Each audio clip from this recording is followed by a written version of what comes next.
Hey Brass fam, this video is to discuss playing and mouthpiece buzzing and how they relate to each other. So first let's start by covering the basics. With your embouchure, you want to make sure that you have firm corners, cheeks are in, not like that. Lips are touching your gums, and here there's no air pockets here. We don't want that. We want everything firm. Our teeth should be in line like this instead of like that or like that. We don't want that. Okay? We want them in line, but not together, of course. We want space there. And last but not least, wet lips. Okay, so I have my mouthpiece visualizer, which this is just a rim of a trombone mouthpiece and a rim of a trumpet/cornet mouthpiece, and it helps me work on my buzz. It's something that you guys can get online. They're not that expensive, and it's something that will help you find out some insecurities within your own playing. So we're going to do our free buzz sound, okay, just to make sure that we're good. So again, my corners are firm, my cheeks are in, my lips are touching my gum, my teeth are in line but separated, and I have wet lips. And our free buzz sounds like this.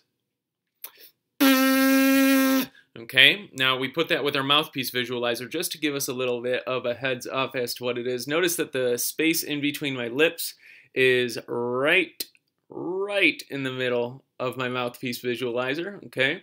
And what we sound like is this.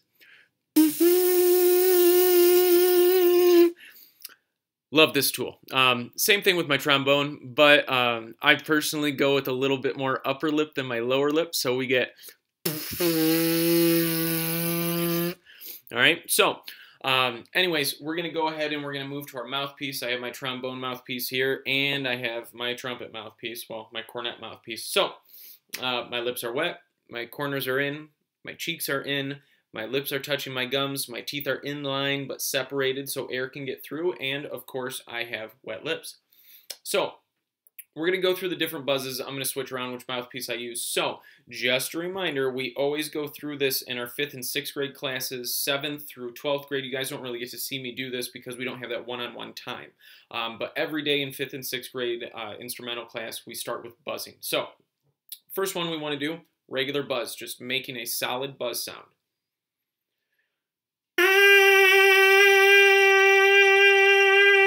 Notice that it all starts with a good breath as well. That buzz is not going to be produced with a poor breath. Here's a poor breath. Take a better breath. And we get a better sound. So after that, we go with our high-pitched buzz. We're trying to make a good embouchure and make the highest pitched buzz sound that we can. And again, it starts with a good breath. Then we move on to our low-pitch buzz.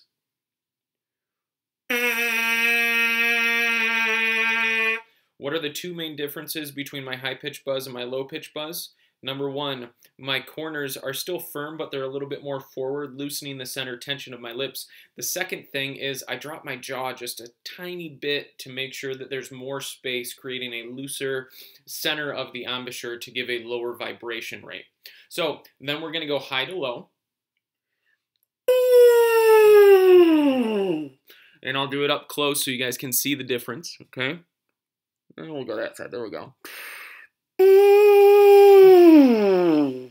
You can see my corners adjust. Then we're going to go to low to high, and again, everything kind of starts a little bit forward so the center's loose, and then we pull back just a tiny bit. We firm up our corners of our mouthpiece, and our teeth get a little bit closer. It sounds like this, low to high. All right, that wasn't a great one. Let's try it again. There we go. I like that one a lot better. And then we go high to low to high. And then we're going to go low to high to low.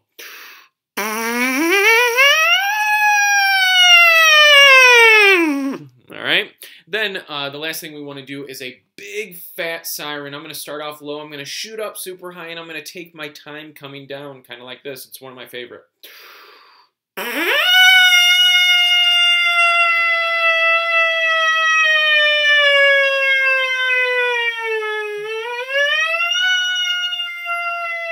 And so on and so forth.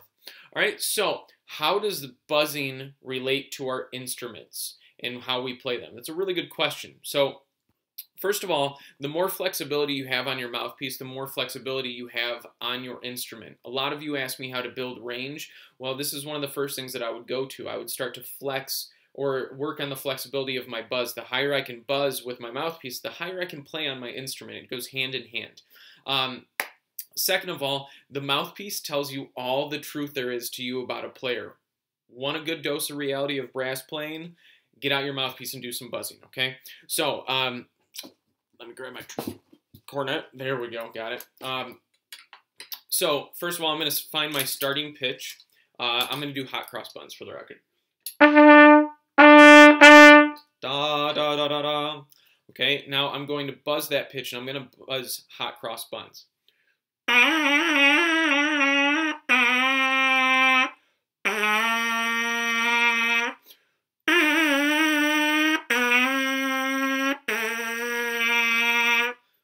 There's my first couple of notes. I didn't really like the way that I buzzed that, but for time's sake, I'm going to go ahead and I'm going to play.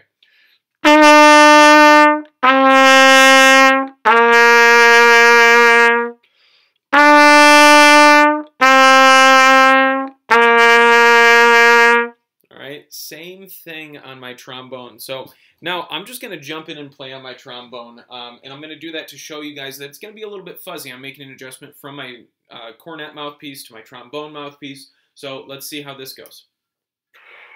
And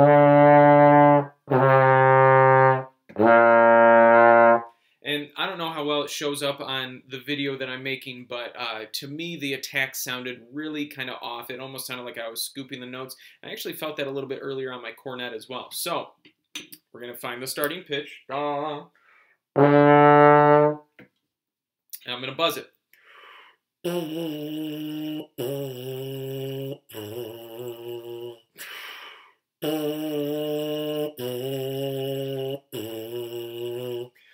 liked the second three notes better than the first one. I think the key to that was I took a better breath.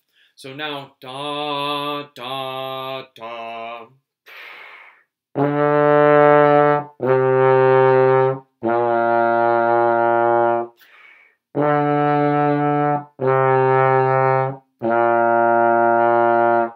And I feel like the second time I played that on my trombone was a lot better because I had free buzzed it. Or not free buzzed it, done mouthpiece buzzing. So my general rule that I've told a lot of you over this last year is if you can buzz it, you can play it. You just have to work at it. Nobody likes to know the bad things about their playing. That's like our least favorite thing as human beings is, hey, let's point out all the things that we don't do well. And your mouthpiece is going to do that for you, and it's very valuable. So third and final thought on mouthpiece buzzing, it shows whether or not you're using enough air. That was kind of one of my first thoughts, but I want to make sure that I reiterate that. If you can't create a buzz that sounds good with your mouthpiece, the first thing I would check is, are you taking a big enough breath? Are you filling up the tank? Because more air in the tank or your lungs equals more pressure as the air comes out, which I'll be posting a breathing exercise here in a couple, I don't know, probably tomorrow, let's be real. And I think that'll help you with that third and final point above. So, anywho, happy brass playing. See ya.